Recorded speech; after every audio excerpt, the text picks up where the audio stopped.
Hello, everyone. Hello, everyone. Hi. It's so nice to have you guys here. Let's share in the chat box of where you're from, where your country is, your names, and everything. Wow, the chats are coming in real nice. Kim, Lebanon, Rishika, Leah from Germany, studying in Tokyo right now. I just went to Tokyo like a month ago. It's pretty nice to see someone actually being there. Hello, everyone. Finland. Wow, also studying in Japan. Samuel, Mahir from Nigeria. Anuj from Kansas. Hello, hello everyone. Hello everyone. It's been that it's I think it's safe to say good morning, good afternoon, and good evening. And welcome to this webinar. And today we would be talking. It's a really nice Q&A session with our fellow coordinators. To start off, my name is Tushik Bata, and I'm come from Mongolia, and I'm a student at New York University Shanghai campus. And just like everyone else here in attendance, I am a fellow, and I am passionate about social impact and currently working on numerous projects regarding social entrepreneurship, which is like non-government organizations, non-profits, and so on and so forth. And one fun fact about me is that I worked as a student consultant for the UN Women's He for She initiative. So I know a little about gender equality and gender economics, but of course not comparable to our speakers, but I'm still learning. And to give a quick overview of my project, um, it focuses on SDG 4, which is quality education, and how artificial intelligence tools need more attention and understanding in universities and other educational institutions. It is not gonna lie, it is pretty interesting to see from the webinar speaker perspective, because not as an attendance perspective, and I feel extremely fortunate to be speaking here with today's speakers and fellow attendees. And thank you. So let's introduce our speakers for today. Let's start with Sia. Adruja.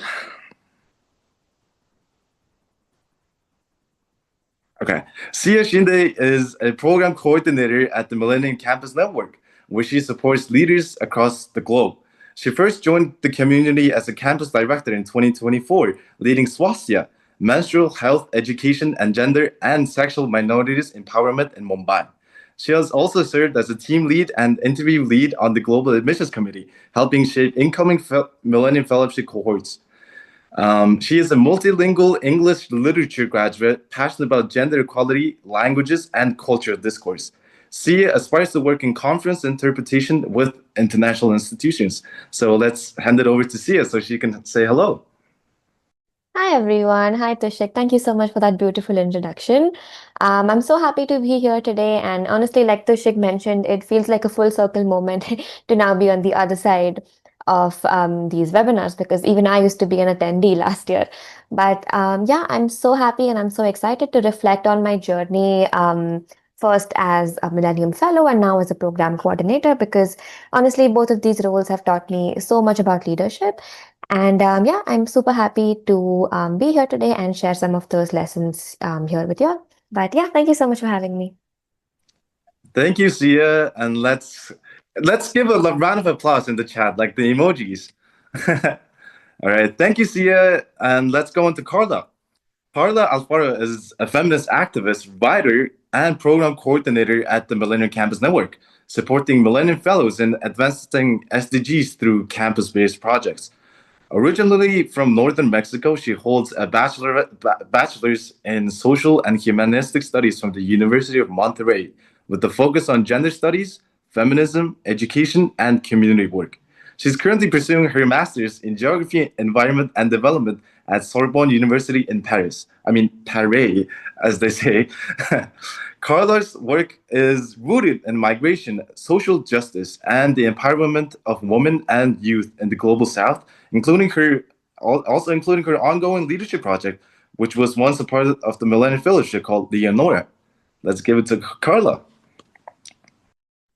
Hello, thank you for that introduction, Tushik. I'm really excited to be here. And I think just as Sia mentioned, it's also a full circle moment for us. I was a Millennium Fellow once in 2020, so it's been a couple of years. And so, yeah, I think it's very special to have the experience as a fellow, as a campus director, now as a program coordinator for this year, and now as a speaker. So I think a lot of full circle moments are going on here right now. So, yeah, really excited to share about my journey and hopefully, open more doors for everyone here and answer some questions because I know I was very curious back then. And so, yeah, I'm ready to share myself from it. I'll pass it back to you. All right, let's give some heart emojis to Carla. And thank you, Carla. And now let's go to Hania. Hania Randhawa is also a program coordinator at the Millennium Campus Network and an economist by training. She completed her bachelor's in economics in 2025, graduating top of her class with a thesis in gender gap in time poverty in Pakistan. Hania has entered at the Ministry of Planning and the Ministry of Finance, as well as with leading nonprofits focused on educational equality.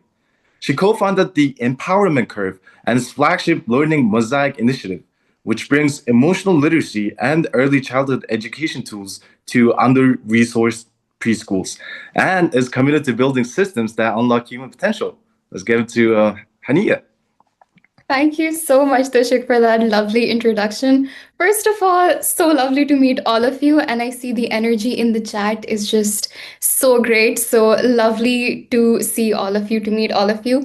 And yeah, welcome to this webinar. And I think Sia, Carla, and we all have been in the same place as everyone here as well.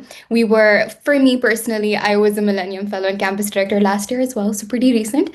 So I'm hoping that my reflections and my experience, perhaps they can act as a guiding light for other people here, especially for people who want to go towards the development side of things, because that's personally what I want to pursue as well.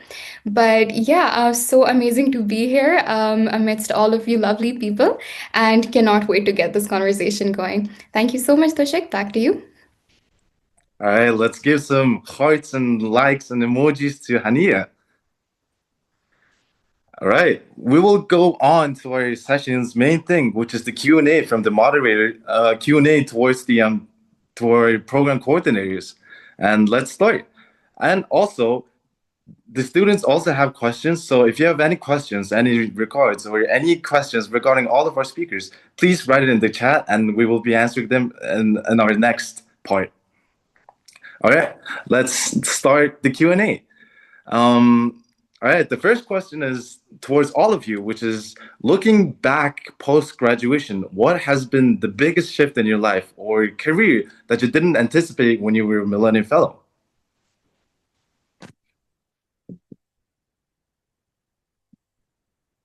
Let's start with Hania. Sounds good. Thank you so much.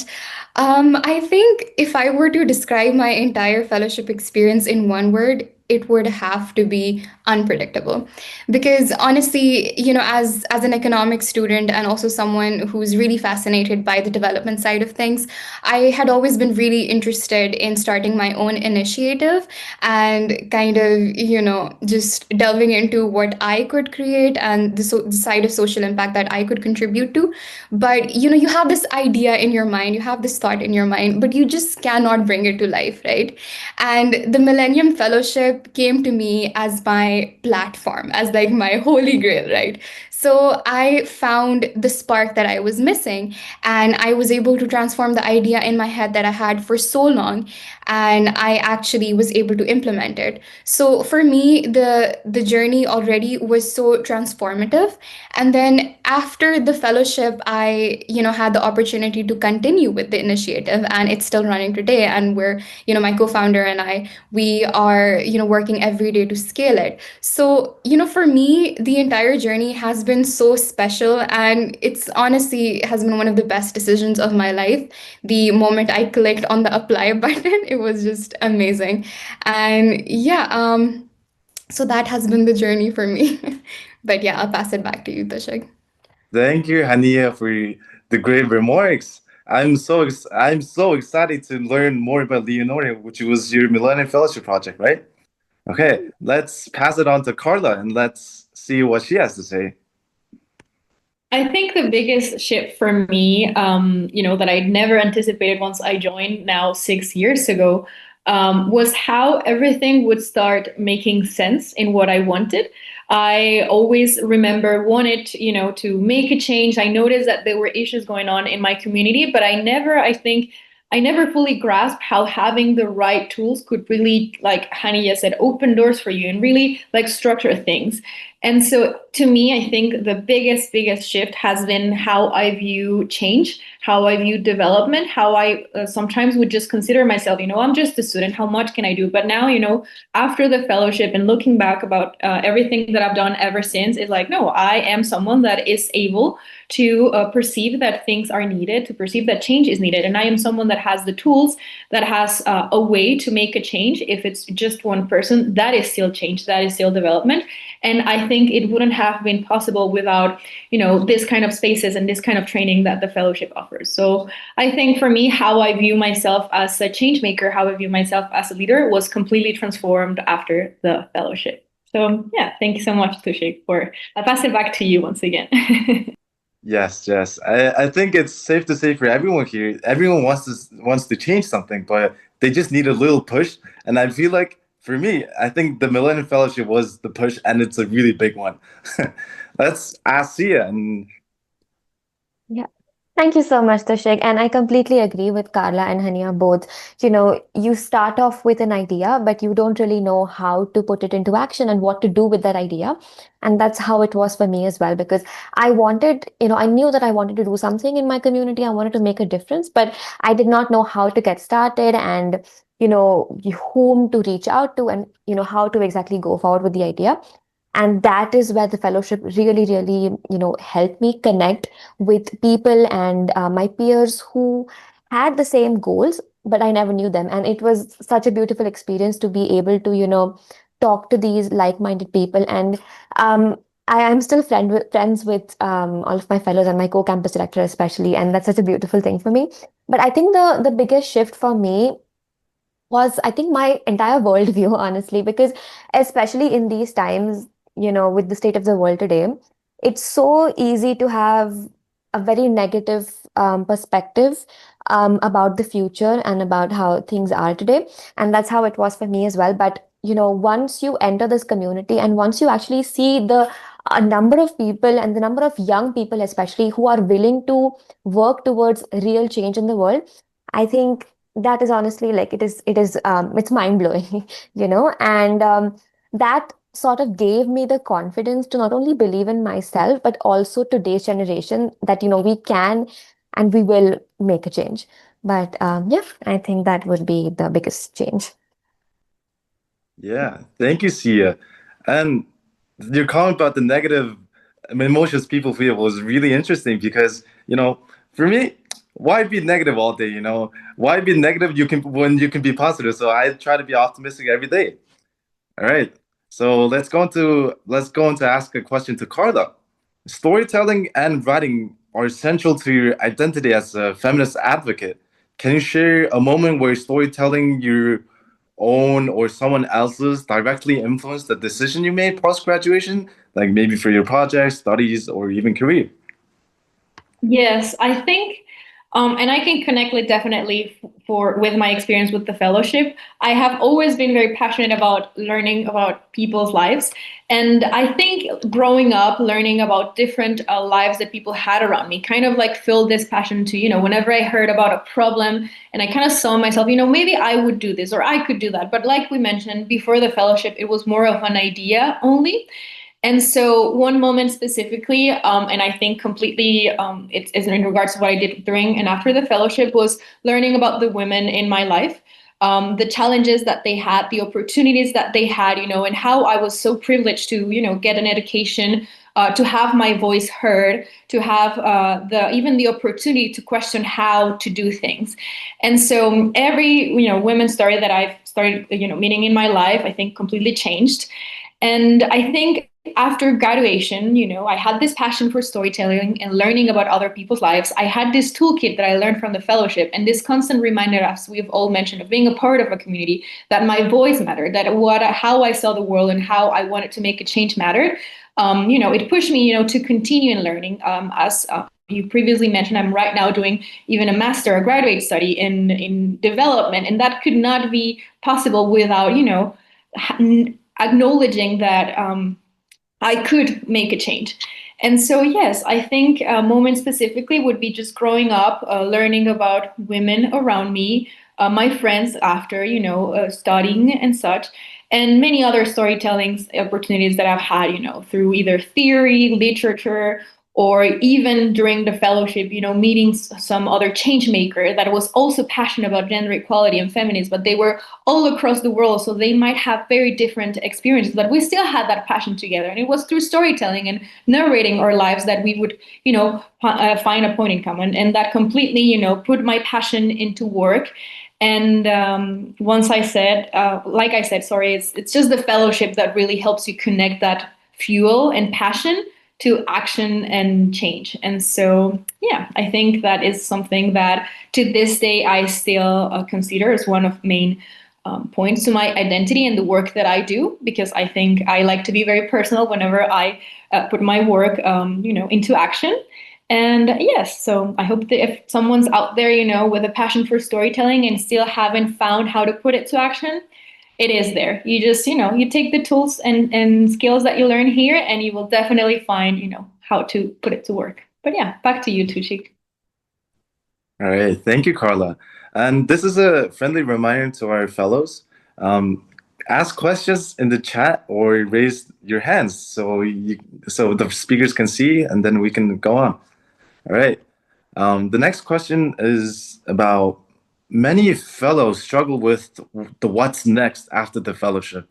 To all of you, how did you navigate the transition from student project to longer term impact or career, and what trade-offs did you have to make?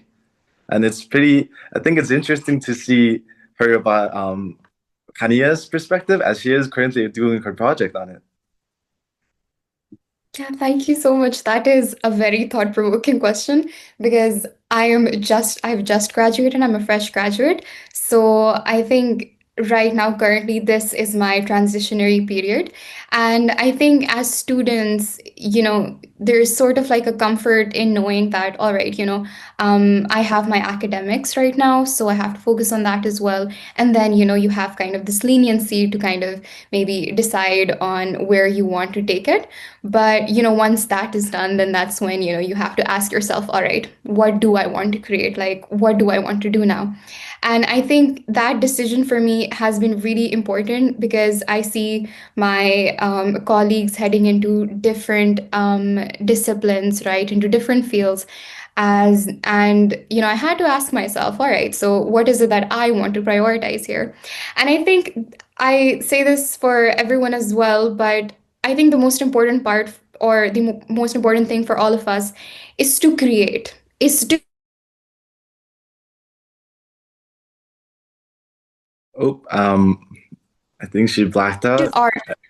Oh, Oh, so sorry. All good. no worries. I am so sorry. My internet connection has been unstable for a couple of days, so if I just freeze, then apologies. But yeah, I think, as someone who had already started the project, the Millennium Fellowship project again, I knew that I wanted to sustain it, I wanted to scale it, and most importantly, I wanted to create what I could using my voice and using my hand. So, my co founder and I, we learned a lot from the project that we started as students, because again, as students, you're working on your fellowship projects, and maybe you do not have enough resources, or this is the first time that you're doing it, and there are a lot of lessons that you will come across as you go ahead with this journey. And I think the most important part in order to transition from this part of your journey to the next, which is going to be, you entering the field of social impact, or wherever you want to go, but of course I hope that you always stay connected to the social impact realm as well. But all the lessons that you learn from your time as a student, or your preliminary experience with your social impact work, you take those lessons and then you ask yourself, all right, so I know what I have learned now. And now I think I can figure out what better opportunities would be, and how exactly to scale this initiative, how exactly to kind of scale this impact. And that's what we did. So my project, it was focused on SDG 4, and it was basically about reaching out to under-resourced schools, public schools here in Pakistan, and providing educational aids and improving their learning capacities, and providing teacher training as well, specifically for early childhood education, because again, that's sort of like the foundation of education at large. But so for our first project, it was more so like a pilot chapter, and we learned a lot. We realized the mistakes that we made, because again, there's first times will not really be perfect. You'll always have room for improvement and things to learn. So but now we're starting our the next chapters, and we're currently in our second chapter. And now we know, all right, these are the things that we missed, like these are the challenges that we didn't really take into account that these students were actually facing. But now we feel better equipped. So take the transitionary period as an opportunity to grow and to learn, and again, just never stop creating, um, and just always remain in the impact side of things as well. I think I'm frozen. No, you're not. Let's give a hoist to Hania before she unfreezes. All right, we have a first question from our fellows, and it's a question from Sandra. Her question is that my question is, how easy was it for you to collaborate with different people for the project? And does Sia or Carla wants to answer this? Sure, I think I can go first. Honestly, it was not the easiest because it was quite difficult to, reach out or to even identify the correct people, first of all, and then to reach out to them, especially because one of our so we had two different parts to our project. The first one was about spreading awareness for menstrual health or menstrual hygiene, and the second one was for creating a safe space for the queer community to have like a discussion. So given that both of these topics are very not sensitive, but like tabooed, especially where I come from. So it was difficult to, identify the correct stakeholders for this. So for the first part of our project, we reached out to a few government schools in our locality, where we sort of asked them if we could conduct a few classes or sessions with the students of maybe 6th to 8th grades. However, a lot of them did not agree to let us do this, because of how sensitive the topic apparently is. Although we don't think, menstrual health should be a sensitive topic, because it's completely normal and natural. But again, it was a bit difficult to, get people to even agree. But, we managed to do it, because again, it's just about, phrasing it correctly. It's just about, identifying the benefits for the stakeholders as well. So for example, for the schools, when we actually, took initiative and we went and we spoke to one of the principals of these schools, he mentioned that, he'd never really even thought about this. And after conducting a survey, we found out that none of the girl students even knew what periods were. So yeah, and by the end of the project, the principal himself reached out to us and he told us how helpful this has all been. So that was a really, really nice moment. And then for even for the part about, creating a safe space for the queer community, it was again difficult to reach out to people who would be willing to conduct webinars and speak in one of these events. But what we found most helpful was to reach out to, already existing clubs and communities. So, for example, we reached out to the other universities in our city, especially those that already had queer clubs, for example. And we reached out to the speakers that they had invited in the past, which made it very, very easy for us to, get access to them. And that was a, I think, relatively more easy process, especially because we went, through this route. But yeah, I think that's how we went about it. Thank you. Thank you, Sia. We have our next question from our fellows. It's about gender equality. The person asking the question said that gender equality are entirely focused on education area or the employment area, but sports is also a part of education. But she said that she or he, I apologize, but the person asked that why isn't there no attention to gender inequality in sports? And I think, sorry to put you under the bus, but I feel like Carla should answer this question. Thank you so much, Tushik. And yeah, I would definitely answer this. And I want to share a little experience that I had for this.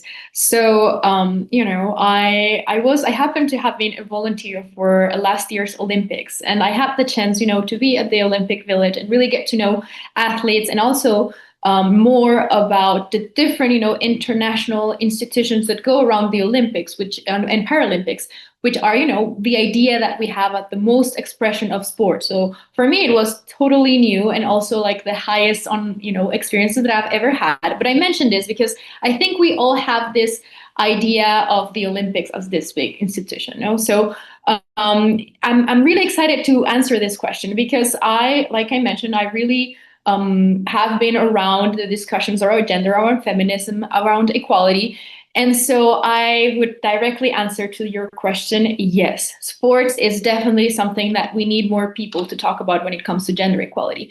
There are many issues to be tackled in the sports world. It comes from the athletes, when interacting from athletes all over the world. And that's something, that you learn when you get this international multicultural experiences, that no matter where your background is, there are still issues to be tackled in this sphere. So to this person, wherever they're from, there's still work to be done.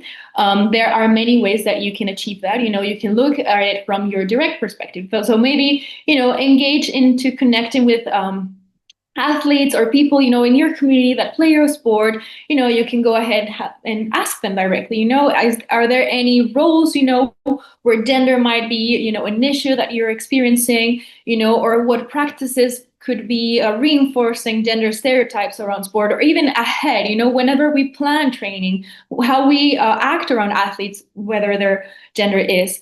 And so, yes, I would definitely say that the sports, the world needs, for more people to be involved. I agree with right now the conversation might seem to be focused more around education or employment area, but the sports world definitely needs more people to, tackle these issues. And I would definitely encourage to this person, if they're interested in sports and also gender equality, there is definitely a lot to do. And I think athletes and, even big institutions are talking about this, and they need more people to be engaged in this conversation.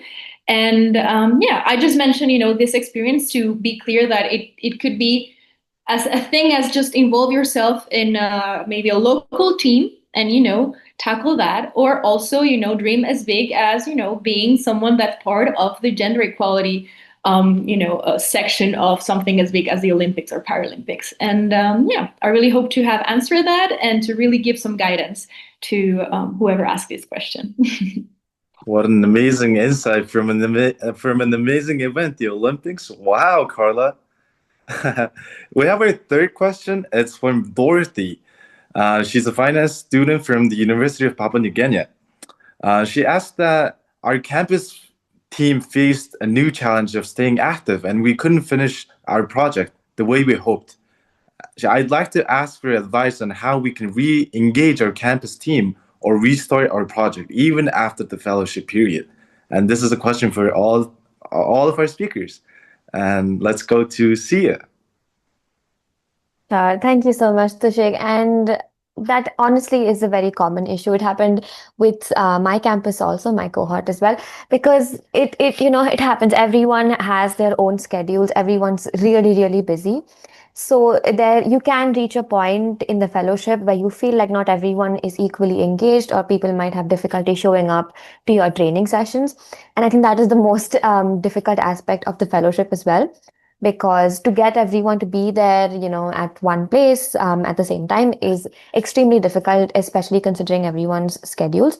So I would say that I think a lot of people can relate to what you're saying, and it's completely okay that your project did not go exactly as planned, because at the end of the day, what matters is your intention and the impact that you still want to create. Right? It's completely okay if you are not able to finish your project by the end of the fellowship. That is again not a requirement from our end as well, right? So take it slow, okay? Start small. Okay, if your fellows are having difficulty showing up for training sessions, you can offer them as much flexibility as you want. Okay, maybe you want to get your team together for a casual small catch up first, just to sort of reconnect everyone. So not immediately as project partners or team members, something like that. Just as friends, I think like just have a casual coffee or a casual chat with everyone. Sort of get that spark back, get that reconnection back. Talk about what you still care about from your original idea. So you won't have to start from scratch, right? Just sort of try to modify or try to make it more flexible so it would fit your team's current schedules. Okay, so you can still make a difference, but don't feel too overwhelmed about reaching your original goals, because again, it's okay.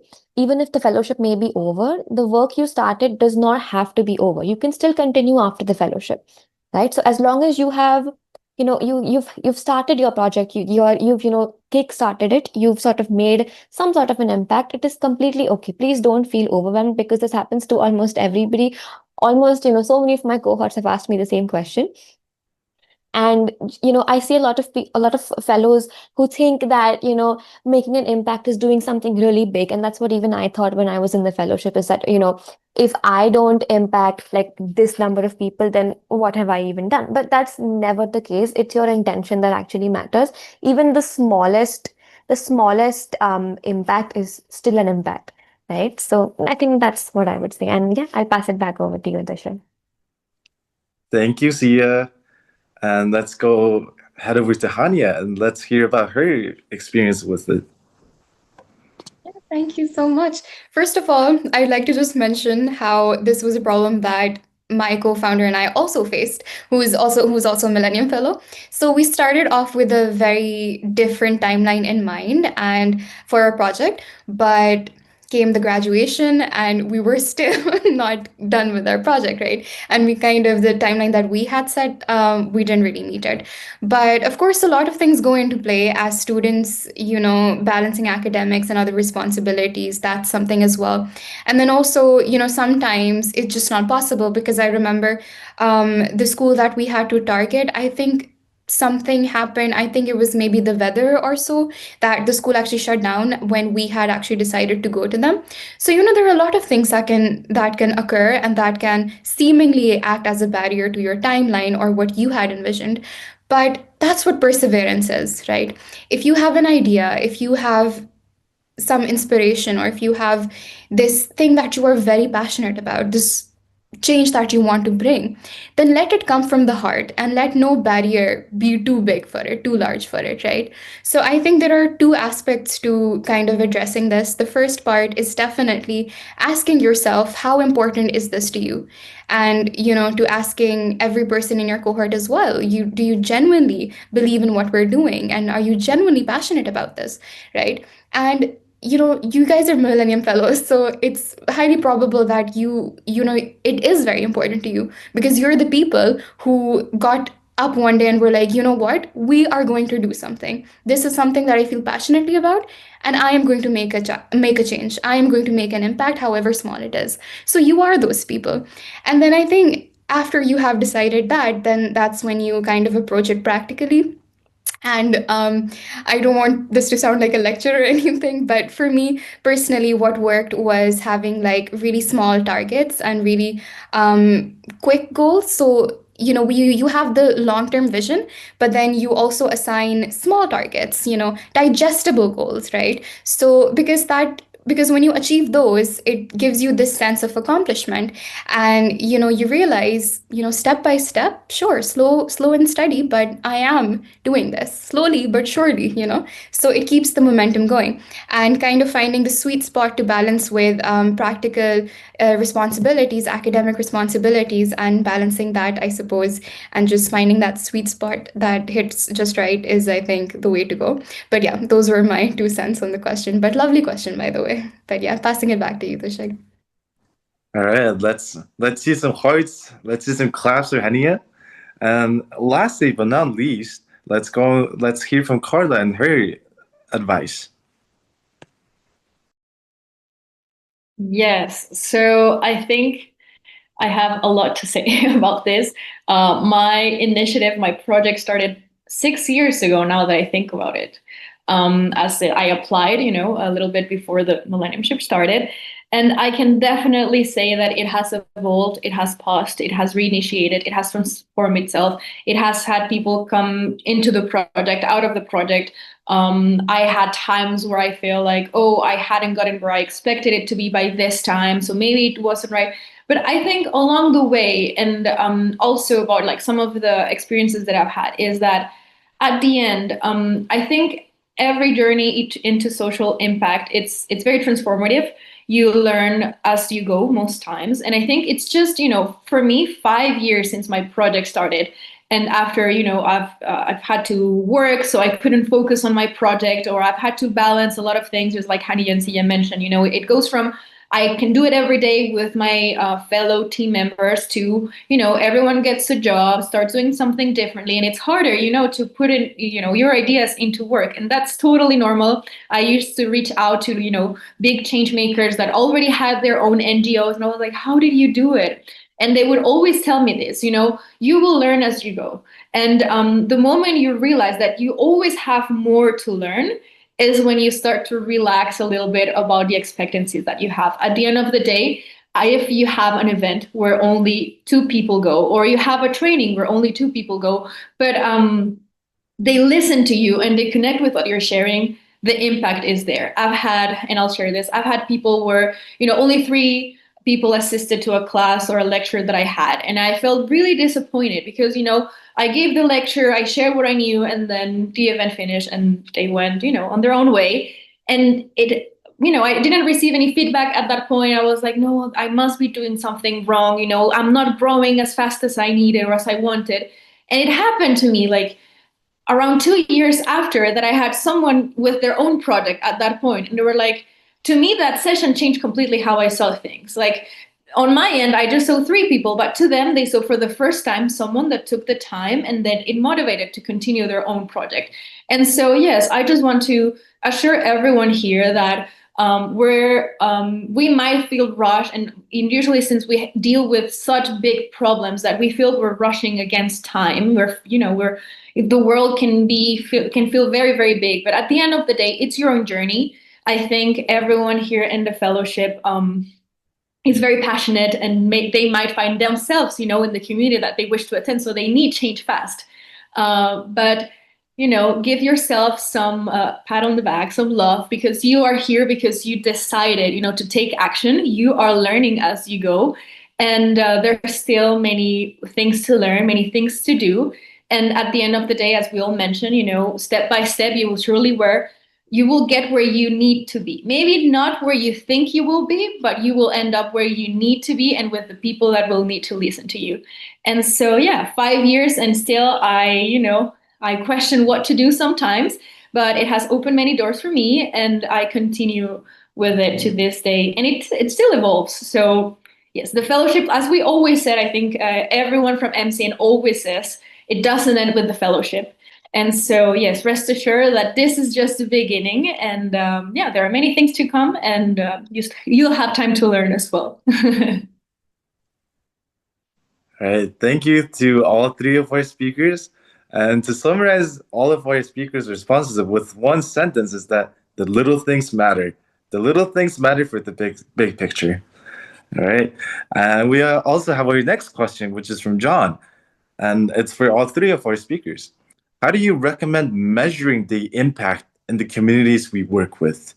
And let's start with Sia. Yeah, thank you so much for that, Tushik. I think that is a very thought-provoking question, and I think I've also had this question in the past. Is, again, like I mentioned, you tend to have a certain number of people that you want to impact, and I think in the beginning of the application process, also we ask you, how many people you think your project will impact. But again, I think it's important not to get stuck on that. Is okay, like I have to impact this much number of people or this particular group of people. I don't think it's very important to sort of get stuck on that and be very rigid with what success would look like for your project. But because again, like I said, it's about your intention, right? Because according to me, even like the smallest impact, at least you're doing something. At least you choose to be here. You are here by your own volition, by your own will. You are doing something, you're taking time out of your own lives, you're making some effort to make a change in the world. And I think that's what matters. Don't get stuck on, how successful is your project and how many people have I impacted and, what, you know, how successful am I? I think don't really get stuck on that. Just go with the flow, I would say. And as long as your intention is in the right place, as long as you are making a difference, even if it's a really small difference, I think that's really what matters. So yeah, I think that's what I would say. Yep, that's beautiful. And I wish I heard this like a couple of months ago, especially with the first question, because with the people who I was about to impact, I was stuck in that question for so long. My project is based solely on the school, so I was trying to figure out the school website about the number of students my school had and everything. Yeah, thank you, Sia. All right, let's go to Hania. Yeah, of course. And I agree. I wish I had heard that as well when I was planning out my own project. But that's lovely, Sia. And I think this is going to sound very similar as well. But I think when you want to understand how you're going to measure the progress that your work is making, the first thing to identify is the objective behind it, right? So, for instance, if your objective is to improve education for students, right? If you do it for just a single student, and if you're able to, let's say, just raise enough funds to get a single book for them, that still meets your objective, that still meets your goal, right? But I think as an economist as well, I might get a bit technical, I might offer some technical advice as well. But I think if you want to practically measure your targets after you've kind of recognized what your objective is, then I suppose it is also, for the best to also kind of lay out the targets as well. And in order to make them measurable, I think again, it's better to set your own expectations first. And also, once you're starting in the beginning, I think the best advice I would give based on my own experience would be to again have digestible targets, right? So every target that you have should ultimately meet your objective, right? In different ways, and you can come up with different indicators for this as well. But yeah, ultimately have them be digestible enough and cut yourself some slack as well. You're starting off, you're going to learn so much more. So, initially, every step of the way it should be, easy for you, and it shouldn't be so difficult. So just don't go that hard on yourself. And again, I'll be repetitive and just reiterate what Sia said as well.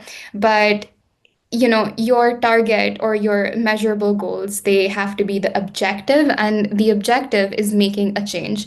It's bringing an impact, right? So again, no matter how small, you are on your way to making incredible change, right? And yeah, so just never stop again, never stop creating, never stop bringing about a change. And you're a single person is capable of so much, and never, never underestimate the change that you can bring, the power that you have, both with your voice and your hand, and any channel of creation that you take. But yeah, that's what I would have to say. But yeah, passing it back to you, Tushar. Thank you, Hania. Yes, what Hania exactly said. It's pretty easy to stop, but the people who keep on pushing keeps on pushing, and they achieve big things. All right, let's go to Alfara. I mean, sorry, Carla. I don't know Yeah. why I called your last name. Don't worry. Yes, and I think I couldn't emphasize more on what Sia and Hania have already shared. So I will add some perspective changes that I've had. So I've had the now I see it wonderful chance to my plans most times never come out the way that I have intended. Meaning I've had big events that ended up not being so big, and I've had big expectations and them not being met on the goals that I had for myself. And I say the great opportunity because since I had this learning journey of learning on things that I needed to do in order to get where I wanted, I see everything that comes out of my plan as a learning lesson. So what I mean to say by this is when the first time, when I had the chance that the first time I had an initiative, it was very well received. So my first couple of events, I had 10, 15 people that to me were, amazing. More than 3 people to me was really, really huge. And so I remember, getting all excited, getting everything ready. And then I continued on. And then I noticed, that sometimes I would have 15 and then I would have 3 people. And the first time that it happened to me, of course, and I saw many questions in regards to this. I thought I had failed, that my impact was not as big, the numbers, the fundraising, everything. But then, if I had not had that experience where I had 3 people instead of 15, I would not have the chance to, what did I do differently? Or what do I need to, acquire the skill for so I get the impact that I need? So I always take this opportunity and situations where my goals or my targets are not met, to question myself and to learn even more. Because whenever we reach what we want, the way exactly that we want, we don't question ourselves what we could have done differently. We take it as it is, and we do it again. And you take out that part of where you ask yourself, what could I do differently to obtain something better? And I think by those failed experiences is that I have perfectioned some skills here and there that I still have those situations where, of course, at the moment you are very discouraged, you're very sad. But then I started seeing those situations as, I needed to learn something from this. So instead of, that being a discouragement, it's a learning lesson. And that way I have, come to this moment in life where whenever things are not the way that I wanted, instead of being discouraged, is I needed to learn this. Because every time it happens, I'm like, okay, at least it happened here and not 10 years down the road, And even so, I know that 10 years down the road, I will have another experience like that. But that really shifts the way, we put so much pressure in ourselves and how we view change. Because at the end, I don't think it's numbers. I think just one person that says, thank you for sharing that, or thank you for taking the time to talk about this, completely changes your day. So why are we so focused on this big number? And so, yeah, I really hope to, change a little bit perspective on the numbers on those projects for this fellowship. But this goes, I think, to any other, a number, exams or such. So, yeah, every time that something does not go according to plan, it's a learning experience. So that's how I view it. It's quite interesting to hear about Carla's feelings. When she got 3 people and 15 people, she was still happy. Well, this is my first event, and I have 280 fellows with me right now. You will get your I 3 am people quite happy. And if I have to measure the impact that I have in this webinar just now, I think it would be the amount of emojis flying around in the screen. So let's give a round of emojis for our speakers. Yeah, the hearts are coming in, the claps and everything. All right, let's go on to the next question, which was from Safura. This person asked that for my project, I plan on not just advocating and re-educating, but also pushing for policy reform. The problem is, I really do not know how to approach the area of policy reform, as it isn't particularly easy to meet and converse with those in charge. How did you guys approach policy change and reform? And what do you think I should do? And let's hear from Hania. Thank you so much. And that is honestly such a commendable act. And, that you're seeing this far ahead and also realizing that impact is a series of steps and a series of change. So where we have social activists like all of you, we also need policymakers. And behind them, we also need researchers who bring in the data and analyze it and offer those insights for us to then build policies on. So love the way you're thinking. Absolutely love it. But yeah, I think I'll start by saying this. Again, never underestimate the power that you have. I think when you find a purpose or when you find, oh, this is a cause that I want to kind of approach and stick to, then consistency is the key, right? So, first, you start by doing what you can in your community. And when people start to see that and they see that, all right, this is a person who is actively making a change, you become a part of the community that can approach the people in charge or policymakers and be like, you know what, I have this firsthand experience. I've directly interacted with this community, and this is what I have learned. And then, you find the network that allows you to reach out to people at different stages of that entire impact, right? So perhaps people who have researched on this area. So, for instance, for me as well, I reached out to a lot of people who have worked on, education and emotional literacy, which are very important or major aspects of my project, of my social initiative as well. And, being able to communicate with them and talk to them really broadens your horizon and allows you to understand the problem very deeply. And then it also opens a broader channel to communicate with people who are in charge of policy making and policy analysis, because then you'll have the resources to put your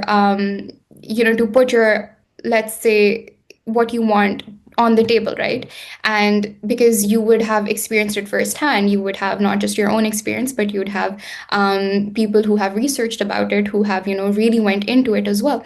So I think it's about small efforts. And again, in this entire series of impact, everyone has their own place. We, as social activists, are kind of at the on field part of it. But, it's important that every person, every role is actually interconnected and communicates with one another. So again, I absolutely appreciate the way you're thinking about, approaching policymakers and actually communicating with them and learning from them. So that is again very, very commendable. And I suppose the best way to go about it from a practical lens would be to network with other people who are a part of the series of change as well. So, and also to gather as much resources and as much, let's say, knowledge of surrounding the topic as you possibly can. So, you can go to these policymakers and then you can be like, oh, like I understand it and I would want to help in improving it.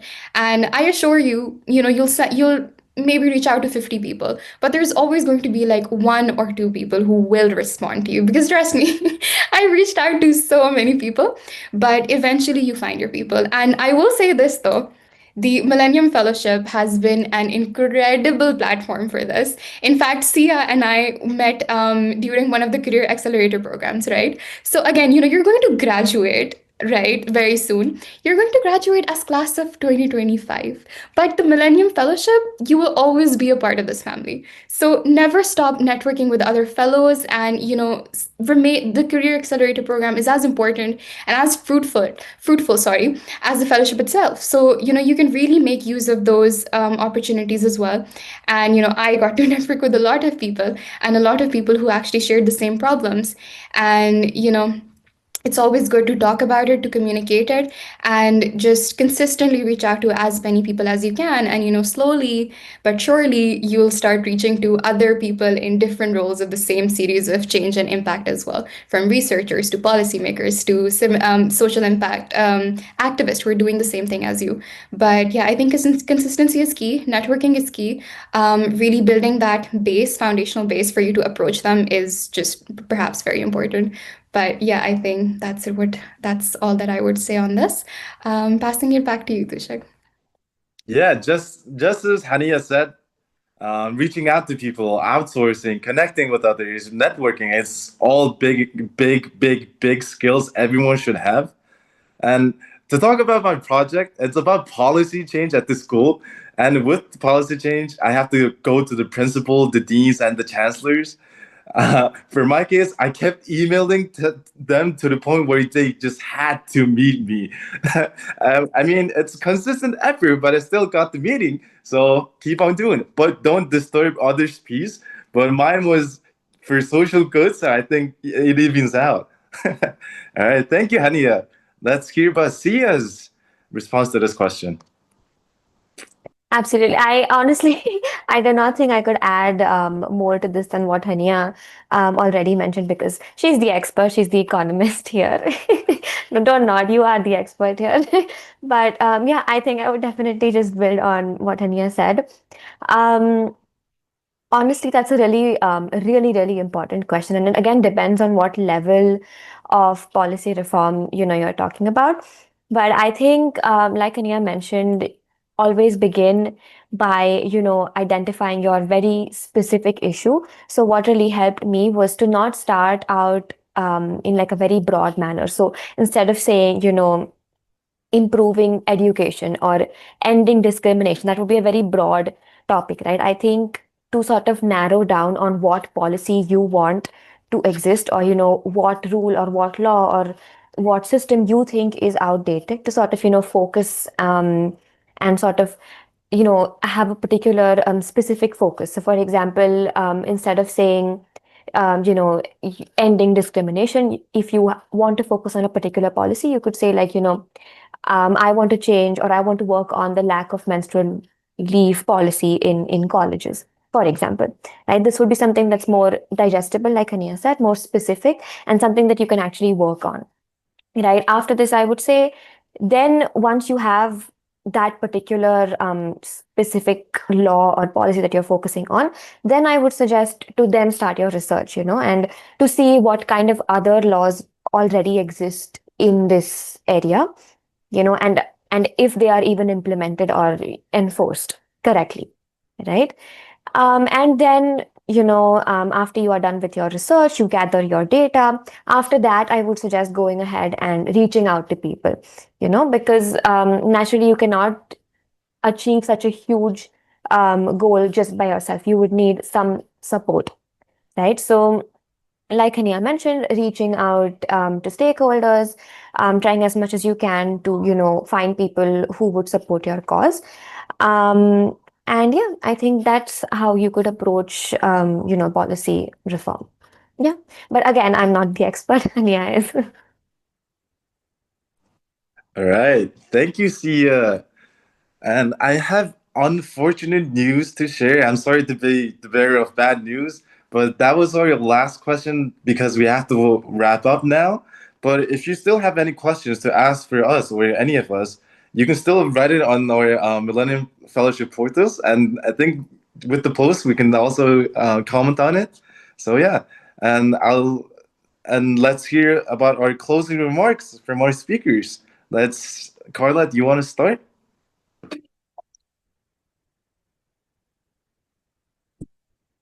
Oh, is she? Oh, Yeah, you're that unmuted should now. work. Okay, yeah. Slight mishap. All good.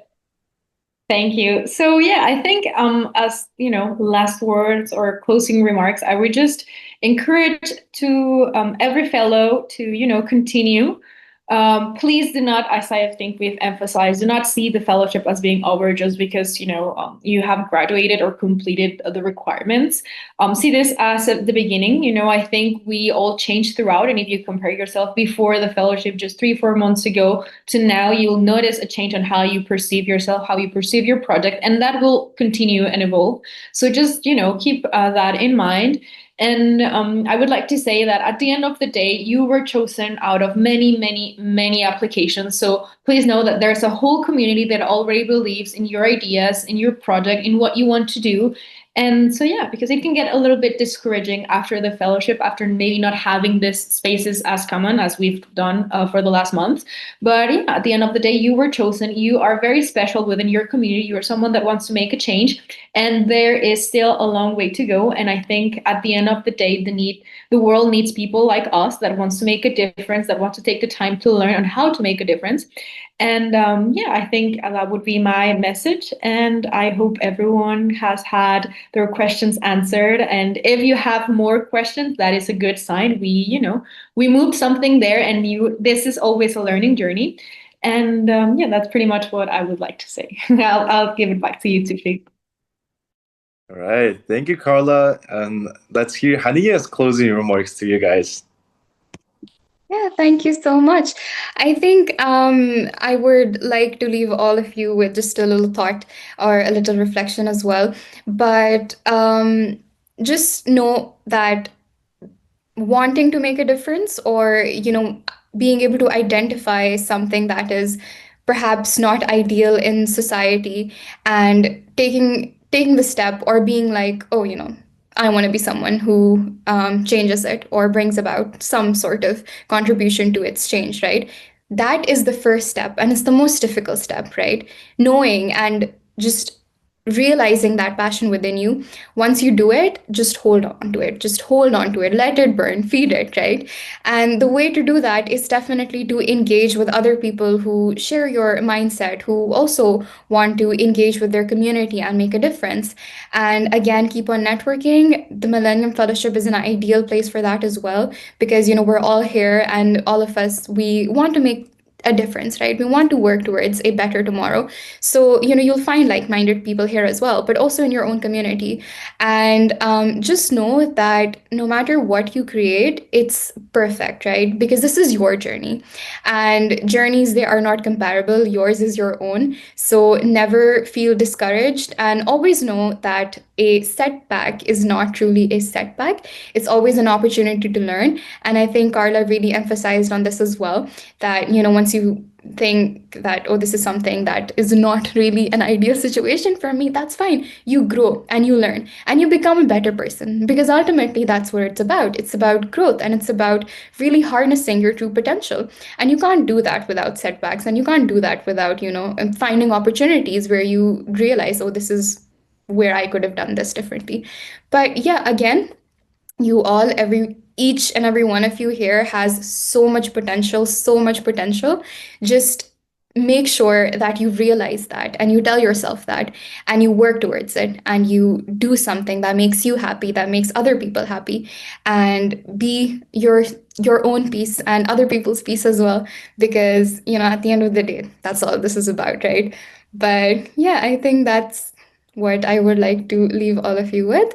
But yeah, it was lovely meeting all of you. And again, let's stay in touch. And if you have any questions that were left unanswered, you can always reach out to any of us as well.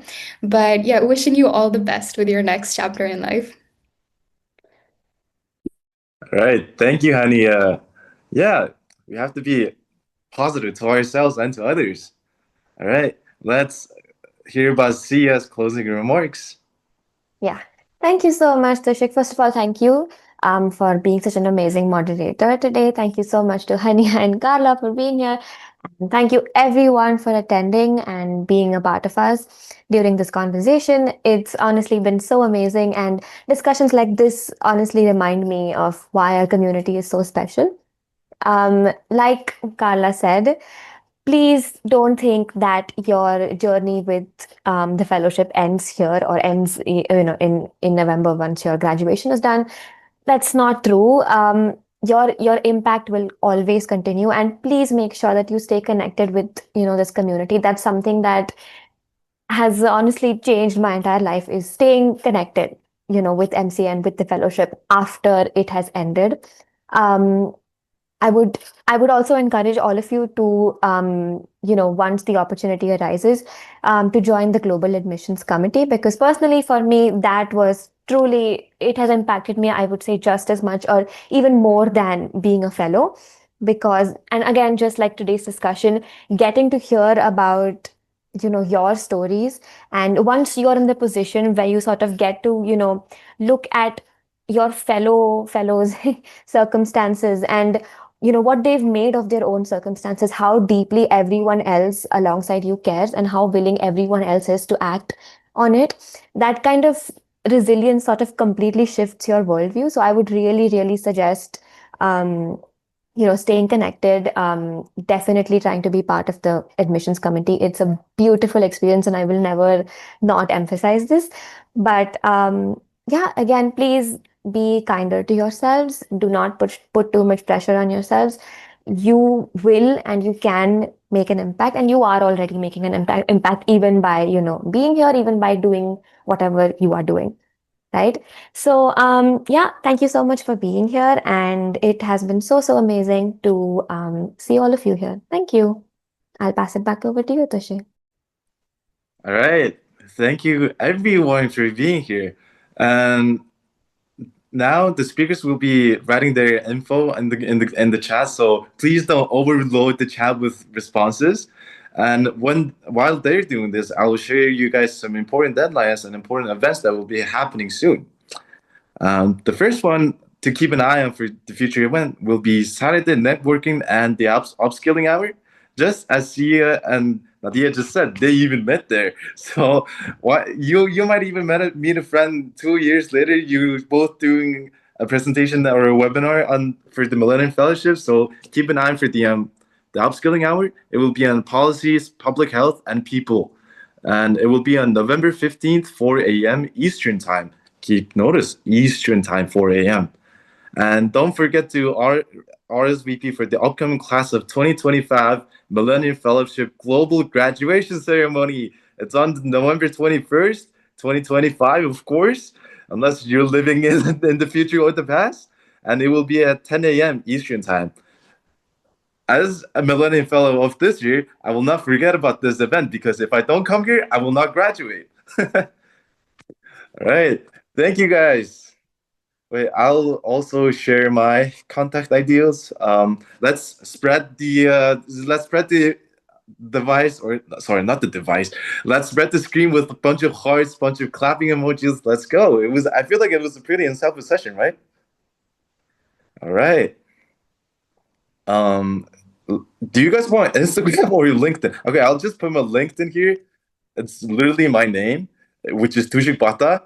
And yeah, thank you for everyone for being here. Feel free to connect to all of us. I put my LinkedIn in there. You can just chat me anywhere.